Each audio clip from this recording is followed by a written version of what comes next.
महाराष्ट्रामधून प्रथम आलेल्या गायकवाड विश्वांजली यांना मंचावरती आमंत्रित करतो आणि त्यांना विनंती करतो की त्यांनी आपलं मनोगत व्यक्त करावं.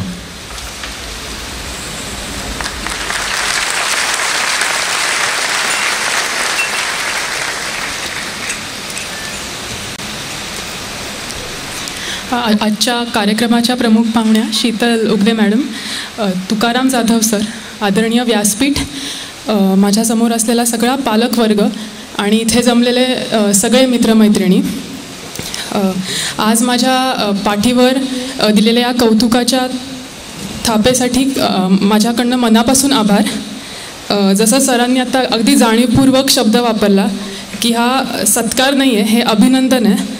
आणि मी असं समजते की ही मला मिळालेली एक ट्रान्सफर ऑफ इन्स्पिरेशन आपण जे म्हणतो त्याची संधी आहे. आणि आत्ता हे सगळं बघून जर का असं कोणाला वाटलं की अरे ही करू शकते तर मग मी पण करू शकतो किंवा शकते, तर मला असं वाटतं मला अधिक जास्त आनंद होईल. आणि या प्रवासाकडे मी कशी आले किंवा ह्याची तयारी कशी केली हे मी थोडक्यात सांगेन. स्पर्धा परीक्षा किंवा सिव्हिल सर्व्हिसेस याच्याकडे वळावं हे याचं एक थोडंफार इन्क्लिनेशन आपण जे म्हणतो तर ते शाळेत असल्यापासून होतं थोडं, पण असा पक्का डिसिजन की हेच करू असा मात्र तेव्हा झाला नव्हता. आणि याची ओळख मला माझ्या आईने करून दिली. ती एक शिक्षिका आहे, पण त्याचबरोबर आपण जसं व्हॉलेंटिअरिंग वर्क म्हणतो की जे आपण विद्यार्थ्यांच्या प्रेमापोटी किंवा एक चांगली एज्युकेशन सिस्टीम असावी यासाठी आपण जे करतो असं तिने तिच्या करिअरच्या सुरुवातीपासून केलं आहे. आणि मग ती पुण्यातली ॲडमिशन प्रोसेस असू दे किंवा सिलेबस डिझायनिंग असू दे ह्यात ते केलं होतं. आणि मला असा प्रसंग आठवतो की आत्ता जे सेंट्रलाइज ॲडमिशन प्रोसेस होते तर त्यामध्ये ती काम करते. आणि ती करत असताना पेपरमध्ये असं अनेकदा यायचं की अरे इथे चुकतं आहे या सिस्टीमचं किंवा हे केलंच नाही, विद्यार्थ्यांची काळजीच नाही किंवा. आणि हे सगळं करताना मला वाटायचं की तू एवढा वेळ देते, एवढं त्यात तुझे एफर्ट्स आहेत, पण तरी असं येतं हे तुला म्हणजे इज इट वर्थ इट हे जे सगळं तू करते ते. पण काही दिवसांनी ही प्रोसेस पूर्ण झाल्यावर मात्र वाचकांचे पत्र जे आपल्या पेपरमध्ये येतं तर त्यात मात्र पुण्यातल्या एका आईने म्हणजे एका विद्यार्थिनीच्या लिहिलं होतं की ही प्रोसेस आमच्यासाठी सेंट्रलाइज आणि ऑनलाईन करून ती अधिक पारदर्शक केल्याबद्दल धन्यवाद. आणि खास करून आईचं नाव त्यात लिहिलं होतं की मी फोन केला, किती वेळाही केला तरी मला अचूक मार्गदर्शन केल्याबद्दल मिसेस गायकवाड यांचे धन्यवाद. आणि तेव्हा मला वाटलं की yes this is worth it आणि हे करण्यासारखं आहे. त्यामुळे तेव्हा हा साधारण असा निर्णय घेतला की doing civil services is worth it. आणि माझे वडील उस्मानाबाद जिल्ह्यातील तोरंबा या गावातले आहेत. आणि मी पुण्यात जरी राहिले असले तरी एक शहरी आणि तिकडचं ग्रामीण या दोन्हीही भागांची त्यांच्यामुळे मला ओळख झाली. आणि ग्रामीण भागात आपल्याकडे असलेलं टॅलेंट आणि तिकडे असलेल्या समस्या ह्यांचा पण लहानपणापासून तिकडे गेल्यामुळे एक अनुभव आला. त्यामुळे अर्थातच की आपण जितक्या लोकांपर्यंत पोचू शकतो एक असं काहीतरी करिअर की ज्याचं कॉन्ट्रीब्युटिव्ह पोटेन्शियल आपण जे म्हणतो एखाद्या गोष्टीचं ते जास्त आहे असं काहीतरी करूया हे तेव्हा निश्चित झालं. आणि ह्याला एक बेसिक आपण जे म्हणतो की आपल्यात काही स्किल्स लागतात, म्हणजे अगदी ते शार्प नसले त्यावेळेस तरी चालतं, पण एक अभ्यासाची आवड किंवा लोकांचे प्रश्न, लोकांना काय हवं हे जाणून घेण्याचे क्युरिओसिटी किंवा एक इंटरडिसिप्लिनरी काहीतरी करावं, फक्त एका डिसिप्लिनमध्ये होण्यापेक्षा कनेक्शन्स लावून काही इंटरडिसिप्लिनरी करता येतं का ही अशी लहानपणापासून आवड होती. त्यामुळे मग ग्रॅज्युएशनच्या शेवटच्या वर्षाला असं ठरलं की आपण ही परीक्षा देऊया. पण जेव्हा अभ्यास सुरू केला ग्रॅज्युएशन नंतर तेव्हा मी हे अगदी मुद्दामून सांगेन आणि अगदी जाणीवपूर्वक हे मला सांगावं असं वाटतं की ही परीक्षा आपण देतो त्यात यशही मिळतं, पण हे सगळं सुरू करण्याच्या आधी एक गोष्ट अगदी क्लिअर पाहिजे की हेच का आपल्याला करायचं आहे. कारण की आता असं काही नाही आहे की एकच क्षेत्र चांगलं आहे, अनेक क्षेत्र आपल्याला उपलब्ध आहेत, अनेक क्षेत्रांमध्ये तितक्याच संधी आहेत, पण मग हेच का याचं आपल्यासाठीचं एक मनापासून पटलेलं आणि हवं तर लिहून ठेवता येतं ते, म्हणजे मी ते केलं होतं की एक मस्त एसे लिहून ठेवायचं की हे मला का करायचं आहे. कारण की ते नसेल तर मग पुढे जे काय होतं काय काय वेळेस यश लगेच मिळतं, काय काय वेळेस अपयश, आणि आपल्याला फक्त इथेच थांबायचं नाही आहे ना, आपल्याला पुढेही काहीतरी करायचं आहे. त्यामुळे हे जर का कारण आपल्या डोक्यात पक्कं असेल की हे मला का करायचं आहे, तर ही प्रोसेस अधिक सोपी आणि आनंददायक होते. त्यामुळे हे मला का करायचं आहे याची एक स्वतःसाठीचं, दुसऱ्यांना नाही सांगितलं तरी चालतं, पण एक स्वतःसाठीचं एकदम क्रिस्टल क्लिअर आपण ज्याला म्हणतो असं एक उत्तर डोक्यात पाहिजे. त्याचबरोबर जेव्हा आपण हे ठरवतो की ह्या परीक्षेला आपण बसायचं आहे, तेव्हा डायरेक्ट अभ्यास सुरू करून काही होत नाही. पण ही परीक्षा नक्की काय आहे हे समजून घ्यावं लागतं. कारण आपण अभ्यास करू, पण या परीक्षेच्या मागण्या काय आहेत, त्यांना नक्की काय तपासायचं आहे हे आपण जाणून नाही घेतलं तर मग त्या अभ्यासाला एक चांगली दिशा नाही मिळत. त्यामुळे मी असं सगळ्यांना सुचवीन की ही परीक्षा नक्की काय, फक्त सिलेबस नाही, पण त्यांना कुठले आपल्यामध्ये गुण आहेत हे तपासायचं आहे, नक्की ते काय पाहणार आहेत हे जर का आपण आधी जाणून घेतलं तर एक चांगला फोकस या आपल्या अभ्यासाला मिळतो. मी अभ्यासाची सुरुवात जसं मी म्हटलं की 2014 ग्रॅज्युएशन नंतर केली आणि ही सुरुवात केल्यावर 1 वर्ष पूर्ण अभ्यास करून मग 2015ची प्रिलिम दिली. पण आणि ती प्रिलिम देऊन आल्यावरही घरी असं एक डोक्यात असं ते होतंच की आपण 3-4 क्वेश्चन्स उगाच चुकवून आलो आहे. आणि रिझल्ट लागल्यावर तसंच झालं की अगदी थोड्या म्हणजे 0.66 मार्क्सनी प्रिलिम तेव्हा क्लिअर नाही करू शकले. आणि मग तेव्हा नक्कीच एक स्वतःवरचा एक राग असतो, निराशा असते किंवा असं म्हणजे खूप खूप जास्त दुःख होतं. आणि आपल्या आईबाबांनी विश्वास आपल्यावरती ठेवून ठीक आहे तू हे कर असं म्हटलं आहे आणि आपण इतक्या थोडक्यात आणि स्वतःच्याच चुकीने असं काहीतरी 3-4 प्रश्न चुकवून काय आलो असं वाटायला लागतं. आणि माझ्याही बाबतीत तसं झालं. आणि जेव्हा कुठलं पण इमोशन असं एकदम एक्स्ट्रीम होतं तेव्हा आपण आपल्या भावना पण अशा एकदम ड्रामॅटिक वेमध्ये एक्सप्लेन करतो. आणि मग तसंच मी असं एकटी त्या दुःखामध्ये बसलेली असताना स्वतःला म्हटलं की आता पुढच्या वर्षी ना स्क्रोलच करावं लागणार नाही असा रँक काढणार आहे मी वेबसाईटवरती. आणि ते असं आपण म्हणतो म्हणजे त्या भावनेच्या ह्याच्यामध्ये, पण नंतर एक 15 दिवसांनी जेव्हा असं परत डोकं स्टेबल होतं मग तेव्हा म्हणतो की ते सगळं ठीक आहे पण बसावं लागेल आता अभ्यासाला. आणि तसंच माझ्या बाबतीत झालं. त्यामुळे ह्या परीक्षेला काय लागतं तर मी आत्ताच सांगितलं की फक्त हे मला करायचं आहे आणि असा माझा रँक हवा आहे आणि मला हे व्हायचं आहे हे तर आहेच, म्हणजे तो विश्वास आणि ते एक ध्येय डोळ्यासमोर लागतंच, पण त्यासाठी कष्ट करण्याची पण तयारी लागते. आणि हार्डवर्क स्मार्टवर्क दोन्ही, म्हणजे त्या दोन्हीच, कारण की असं मी कोणीच पाहिलं नाही की हार्डवर्कमुळे कोणाचं काहीतरी वाईट झालं आहे. त्यामुळे हार्डवर्क तर आहेच. आणि म्हणजे मी हे अगदी सांगेन की आता मला माहीत नाही माझे मार्क कसे आहेत आणि कसं डिस्ट्रीब्युशन आहे, पण एक मी ह्या अटेम्प्टला ठरवलं होतं की जेव्हा असं वाटेल की आता आपला अभ्यास झाला आहे पूर्ण किंवा हे पुरेल किंवा आता मला हे समजलं आहे तर त्यावेळी अजून 1 तास अभ्यास करायचा. म्हणजे जेव्हा वाटतं ना की वी आर डन तेव्हा मग अजून थोडं करायचं, म्हणजे that will give you the edge की झालंय वाटतंय पण अजून केलं तर मग तो आपण जे म्हणतो की एक एज मिळतो तो तिथे मिळतो. त्यामुळे कष्ट या परीक्षेला नक्कीच लागतात. आणि मीच एकटी नाही पण इथे बसलेले सगळे आणि इथे नसलेलेही खूप जण करतात आणि ते बघूनच मी पण हे केलं आहे. त्याचबरोबर अजून एक या परीक्षेला मला उपयोगी पडलं ते म्हणजे वेळेचं नियोजन. की आपण ठरवलं आहे की आता आपल्याकडे 1 वर्ष आहे तर मग जितके डिस्ट्रॅक्शन्स कमी करता येतील तितके कमी करणे आणि एक वेळेचं चोख नियोजन की किती वेळ मी कशाला देणार आहे. आणि त्यात फक्त अभ्यास नाही, मग एखाद्याला व्यायाम आवडत असेल, मेडिटेशन आवडतं, काय स्वतःला जे शांत राहण्यासाठी आणि मेंटली स्टेबल राहण्यासाठी लागतं ते, पण वेळेचं नियोजन आणि मग त्या पलीकडे नाही जायचं. त्यामुळे time management is a very major skill इकडे. त्याचबरोबर आपण प्लॅनही करतो, सुरू करतो तेव्हा मोटिवेशनही असतं. आत्ता कदाचित मी बोलते तर असं किंवा आत्ता जे सगळ्यांचं इकडे अभिनंदन करण्यात आले ते बघून असं वाटेल की आपण हे करू शकतो, पण ती जी फायर असते ना, म्हणजे you should set yourself on fire, पण ती फायर परसिस्ट पण झाली पाहिजे. आणि ती फक्त तिथे मग मोटिवेशन पुरत नाही, तिथे डिसिप्लिन पण लागते की आता मी हे ठरवलं होतं आणि तेव्हा असं ते करीन असं वाटतच होतं, पण ते शेवटीपर्यंत म्हणजे अगदी तर आपल्याला हवंय ते मिळत नाही तोपर्यंत ती शिस्त ठेवणे, मग ती आपले डिस्ट्रॅक्शन्स घालवण्यापासून असू ते अगदी वेळेत खातोय ना, वेळेत झोपतोय ना, इथपर्यंत असू दे.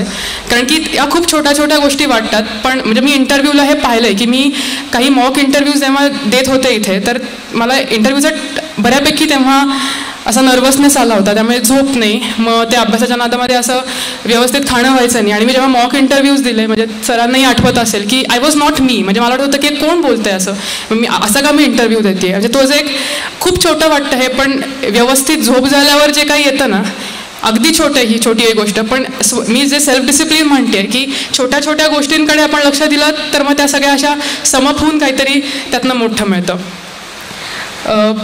कालच मी म्हणजे रिझल्ट लागल्यावर मला एक 2-3 मुलं भेटली आणि त्यांनी मला विचारलं की तुम्हाला अभ्यास करताना असं मध्ये काही वाटत होतं का की माझ्याकडनं हे होणार नाही. तर आता म्हणजे मी खरं सांगेन की असं नव्हतं वाटत की नाही होणार. म्हणजे असं का वाटलं पाहिजे, मग आपण हे का करतोय, आपण ठरवलं ना की मला काय म्हणजे नाही यश नाही मिळालं असं होऊ शकतं, पण मला हे करता येणार नाही किंवा मला हे जमणार नाही असं सुरुवातीलाच वाटण्याची काही गरज नाही. हे असं ह्याला निश्चितच कष्टाची आणि जसं मी म्हटलं सेल्फ डिसिप्लिनची साथ लागते, पण सुरुवात करताना हे आपण खूप विचार करून ठरवतो. आणि ह्या परीक्षेला आपण असं 10वी-12वी सारखे पण इतके यंग नसतो. ग्रॅज्युएशन झाल्यावर जर का आपण हा निर्णय घेतलाय तर मग मध्ये हे मला माझ्याकडनं हे जमणार नाही असं वाटण्याची काहीच गरज नाही. नक्कीच माझा अभ्यास कमी पडतोय किंवा आत्ता हे जे मी करते ते पुरेसं नाही आहे असे फेजेस अभ्यासामध्ये नक्कीच येतात, पण हे मला जमणार नाही असं वाटण्याची काही गरज नाही जर का आपण ठरवून हे करायला इथे आलोय तर. त्याचबरोबर अजून महत्त्वाची गोष्ट या परीक्षेत म्हणजे आपल्या हातात जे आहे त्याचाच फक्त विचार करायचा. कारण की असं होतं की आता म्हणजे सब्जेक्टिव्हिटी बऱ्यापैकी आहे. म्हणजे असं मी अजिबात म्हणत नाही की आता रँक 11 आला म्हणजे काहीतरी खूप म्हणजे ह्याच्या खाली रँक असतील, वर असेल, ह्याच्यात नसतील किंवा इथे बसलेले ह्याच्याकडे कितीतरी जास्त टॅलेंटेड लोक इथे असतील. त्यामुळे ह्याच्यामध्ये सब्जेक्टिव्हिटी आहे आणि ही परीक्षा आहे शेवटी.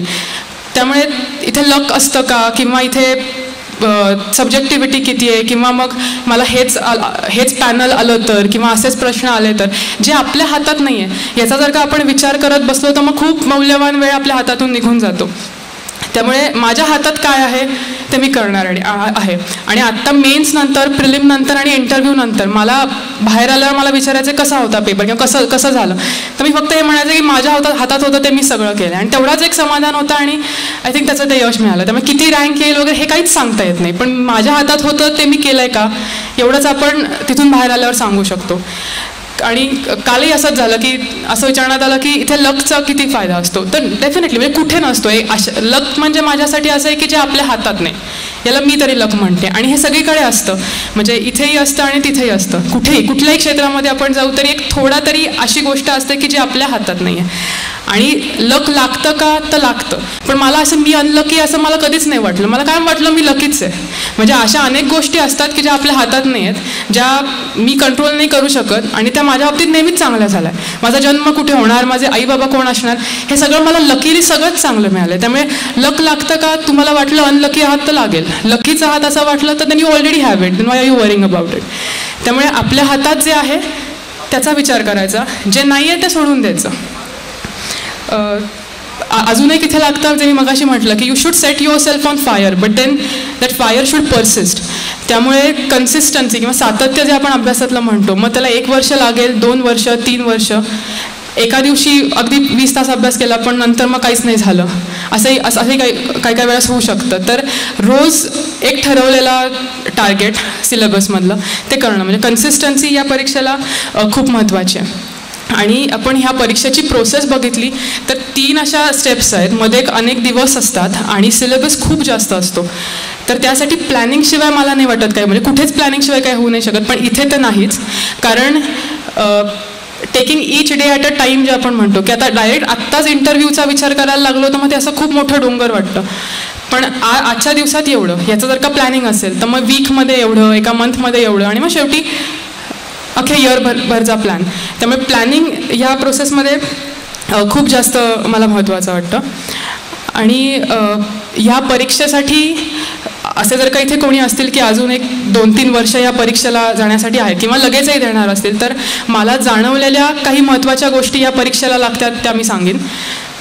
पहिली गोष्ट म्हणजे ही परीक्षा मला खूप जास्त कम्युनिकेशनची वाटते आणि ते फक्त ओरल कम्युनिकेशन नाही तर मेन्स ज्याचा सर्वात मोठा वाटा आपल्या फायनल स्कोअरमध्ये असतो ती सुद्धा रिटन कम्युनिकेशनचीच एक गोष्ट आहे. म्हणजे कंटेंट आपल्याकडे असणं किंवा एखाद्या विषयाचं आकलन असणं हे आहे, पण ते उतरवता येणं आणि मुद्देसूदपणे आणि विचारलं आहे त्या फॉर्मॅटमध्ये आणि तो प्रश्न विचारला आहे त्यालाच आपण आन्सर करतो आहे ना, तर ह्यासाठी जे एक आपण बेसिक कम्युनिकेशन म्हणतो आणि त्यासाठी एकदम चांगली भाषा किंवा एकदम फ्लॉवरी काहीतरी लँग्वेज असं अजिबात लागत नाही. पण विचारलं आहे त्याला डोळ्यासमोर ठेवून एक दिलेलं फोकस्ड उत्तर हे या परीक्षेला लागतं. आणि तसंच इंटरव्ह्यूला, की माझ्या मनात खूप आहे आणि मला ते सांगायचं पण आहे, पण ते मोजक्या शब्दात योग्य शब्दात सांगता येणं, आणि हे नक्कीच कुणाला एकदम सुरुवातीला जमत नाही. मलाही अजिबात ते जमत नव्हतं. पण मग त्यासाठी आलेली रायटिंग प्रॅक्टिस ही खूप महत्त्वाची असते. माझा ऑप्शनल पॉलिटिकल सायन्स आणि इंटरनॅशनल रिलेशन्स होता. आणि मी जे आत्ता रायटिंग म्हटले तर ते त्याचं मला युनिक अकॅडमीमधल्या तुकाराम जाधव सरांनी खूप जास्त चांगलं मार्गदर्शन त्यासाठी दिलं. कारण माझी बॅकग्राऊंड इंजिनिअरिंगची आहे आणि प्रत्येक स्ट्रीमची आपापल्या डिसिप्लिनची एक अशी शैली असते लिहिण्याची किंवा तो विषय समजून घेण्याची, आणि ती सुरुवातीला नक्कीच माझ्याकडे नव्हती. पण मग ते उत्तरं जे आम्ही टेस्ट सिरीजमध्ये लिहायचो तर कुठे काय कमी, आणि ते प्रत्येक व्यक्तीला सांगून, म्हणजे एक सरसकट क्लासला बसून हे 4 गोष्टी करा असं नाही, तर तुझं काय असं करून सांगितलं होतं. आणि त्याचा मला असं वाटतं की माझ्या ऑप्शनलला नक्कीच फायदा झाला टेस्ट सिरीज सरांकडं मार्गदर्शन घेतल्यामुळे. आणि आपण जे घरी करतोय ते खरंच असंच नक्की ते आपलं आकलन तरी बरोबर आहे का, त्याची मांडणी बरोबर का आहे का, यासाठी नक्कीच मार्गदर्शन लागतं, आणि ते मला इथे खूप चांगलं मिळालं. ह्या परीक्षेमध्ये रिव्हिजनचा पण एक खूप महत्त्वाचा वाटा असतो. कितीही असं होतं की आपण एखादं पुस्तक 4-5 वेळा वाचतो आणि नंतर असं वाटायला लागतं की बास, म्हणजे आपणच तिथे अंडरलाईन केलेल्या गोष्टी असतात आणि मग ते सगळं असं ओव्हरलुक व्हायला लागतं किंवा बास आता हे खूप वेळा वाचलंय असं व्हायला लागतं. This exam is lot about revision. कारण एखादी गोष्ट अशी डोक्यात फर्म बसण्यासाठी जी रिव्हिजन करावी लागते आणि ती रिप्रोड्यूस पण आपल्याला अगदी थोड्या वेळात करावी लागते, मग ते लिहिताना असू नाही तर बोलताना असू. त्यामुळे रिव्हिजनचा इकडे खूप मोठा वाटा आहे. अजून एक मी सांगेन की ही परीक्षेचं स्वरूप असं आहे ना की इथे ओरिजिनॅलिटीला खूप जास्त वाव आहे. आणि जेव्हा मी इंटरव्ह्यूला गेले तेव्हा असं जाणवत होतं की जे उत्तरं मी अशी स्वतःची म्हणून आणि स्वतः विचार केला आहे म्हणून देत होते, तर त्या उत्तराला ते स्वतःहून म्हणत होते की व्हेरी वेल आर्टिक्युलेटेड किंवा very good thought, oh we didn't know about this, असं ते म्हणतात. आणि ते आपल्याला इंटरव्ह्यूमध्येही असं एनकरेज करतात. त्यामुळे ह्या परीक्षेमध्ये अभ्यासाच्या पद्धतीमध्येही ओरिजिनॅलिटी आणता येते, कंटेंटमध्येही आणता येते आणि प्रेझेंटेशनमध्येही आणता येते. त्यामुळे आपण कोण आहोत हे आपल्याला माहिती आहे, आपलं थिंकिंग प्रोसेस, आणि प्रत्येकजण आपल्या बॅकग्राऊंडनुसार विचार करतो आणि त्यात ॲज लॉंग ॲज ते फॅक्च्युअली बरोबर आहे तोपर्यंत ओपिनियनमध्ये जर का थोडंफार सब्जेक्टिव्हिटी असेल किंवा ओरिजिनॅलिटी असेल तर मला नाही वाटत त्यात काही चुकीचं आहे. त्यामुळे ओरिजिनॅलिटी एसेमध्ये म्हणा किंवा आपण काही सूचना आपल्या आन्सर्समध्ये देतो की what can be done, what comes ahead of this, तर हे जे आपण सांगतो त्याच्यामध्ये ते खूप जास्त कामी येतं. आणि त्यासाठी फक्त वाचन न करता एखाद्या गोष्टीवरती ओपिनियन फॉर्म करणं ह्याचा खूप जास्त उपयोग होतो. आणि मग तो आपल्या शिक्षकांशी किंवा आपल्या मित्रमैत्रिणींशी शेअर केला तर त्यातले लूप होल्स कळतात आणि तो एक शार्प ओपिनियन आपण त्या ठिकाणी बनवू शकतो. त्यामुळे मला तरी असं वाटतं इस्पेशली फॉर इंटरव्ह्यू की ओरिजिनॅलिटीचा खूप जास्त फायदा होतो. त्यानंतर ह्या परीक्षेत असा एक प्रश्न पडतो की ह्याच्याकडे मी परीक्षा म्हणून पाहू का ज्ञान मला ह्याच्यातनं मिळतंय असं पाहू. पण मला असं वाटतं इथे बॅलन्स आपल्याला साधावा लागतो, कुठलीच फक्त एक गोष्ट करून नाही चालत. सो असा गोल्डन मीन जो आपण म्हणतो की तो क्वेस्ट ऑफ नॉलेज तर पाहिजेच, कारण की शेवटी आपल्याला फक्त परीक्षा क्लिअर नाही करायची पण त्या अभ्यासाचा नंतरही उपयोग करून घ्यायचा आहे. त्यामुळे क्वेस्ट ऑफ नॉलेज पाहिजेच, पण एक परीक्षासाठी जी शार्प मेथडॉलॉजी लागते, मेथडॉलॉजिकल शार्पनेस आपण त्याला म्हणतो, तर तोही ह्याच्यामध्ये पाहिजे. आणि त्यासाठीच जसं मी आधी म्हटलं की ती परीक्षा काय आहे, त्यांना नक्की काय अपेक्षित आहे हे जर का आपण समजून घेतलं तर ते अधिक सोपं होतं. ह्या प्रोसेसमध्ये हे यश आत्ता मिळालं, पण ह्या प्रोसेसनी बरंच काही शिकवलं आहे. कारण जसं मी मगाशी म्हटलं की पहिल्या अटेम्प्टला अपयश आलं, तर तेव्हा त्यातनं बाहेर कसं यायचं ही पण खूप महत्त्वाची गोष्ट आहे. आणि ते बऱ्याच जणांना येतं आणि बरेच जण खूप चांगल्या प्रकारे बाहेर येतात आणि ते यायलाही हवं, कारण की this is not the end of everything. आपल्याला हे करायचं आहे हे जर का पक्कं असेल तर मग एक 15-20 दिवस त्यातनं आपलं काय चुकलं ह्याचं जर का आपण व्यवस्थित ॲनालिसिस केलं तर मला नाही वाटत की ह्यातनं म्हणजे आपण ह्यातनं बाहेर येऊ शकतो आणि या परीक्षेला परत सामोरे जाऊ शकतो.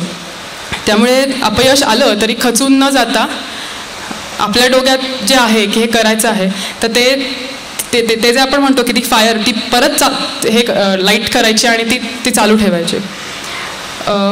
अजून एकदम महत्त्वाचं म्हणजे मला जर का तुम्ही विचारलं, जसं मी मगाशी म्हटलं की आय एम ऑलरेडी लकी, म्हणजे असं मला कधीच नाही वाटलं की आय एम अनलकी. आणि I do come from a pretty privileged family. पण ह्या परीक्षेचा अभ्यास करताना असे अनेक जण मला भेटलेत आणि तेव्हा असं आपल्याला कळतं की अरे केवढं टॅलेंट आहे आपल्याकडे, की आणि अनेक लोक इथे ग्रामीण भागातनं येतात आणि मला माहिती नसलेल्या अनेक गोष्टी आपल्याला त्यांच्याकडनं कळतात आणि अनेक प्रतिकूल परिस्थितीला सामोरे जाऊन ही परीक्षा देणारे अनेक लोक आहेत. त्यामुळे केवळ रँक मिळाली म्हणून तुम्ही म्हणजे फक्त म्हणजे सगळ्यांचंच ऐका, कारण की सगळेजणांचंच प्रत्येकाचा जसं सर म्हटले की प्रत्येकाचा एक्सपिरियन्स आणि प्रत्येकाची जे काही आपण म्हणतो बॅकग्राऊंड आहे ते वेगळे असतं आणि प्रत्येकाचा स्ट्रगल वेगळा असतो.